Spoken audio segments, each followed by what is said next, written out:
എന്താ അവിടെ ഒരു കുലുക്കം? ഓ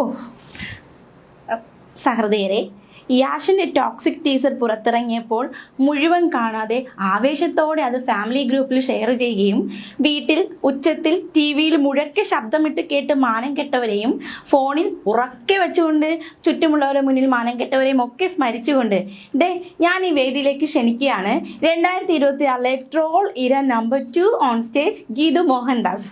2026 ആദ്യ മാസത്തിൽ തന്നെ എയറിൽ പോയവരിൽ ഒരാളാണ് സംവിധായിക ഗീതു മോഹൻദാസ്. എന്താണ് കാരണം എന്നൊക്കെ നമുക്ക് എല്ലാവർക്കും അറിയാവുന്നതാണ്. കാരണം ടോക്സിക് സിനിമയുടെ ടീസറാണ്. ഒരു സിനിമയുടെ ടീസർ, അതിൽ കുറച്ച് അശ്ലീല ദൃശ്യങ്ങൾ, അതിനെന്തേ എന്നൊക്കെ ചോദിക്കുന്നവരുണ്ട്. അതിനൊന്നുമില്ലേ, അതിന് കാര്യമുണ്ട്. നിലപാട് എന്ന് കേട്ടിട്ടുണ്ടോ? അങ്ങനെ ഒരു സാധനമുണ്ട്. അതില്ലെങ്കിൽ എന്തും സംഭവിക്കും. ചോദ്യം മുന്നിൽ നിൽക്കേണ്ടി വരും, ട്രോളുകൾ ഏറ്റുവാങ്ങേണ്ടി വരും. I wouldn't want to say it. And one of Kasaba. Said എന്ന് പറയണ്ട, പറയാനുള്ളതെല്ലാം പറഞ്ഞിട്ടേ പോകുള്ളൂ.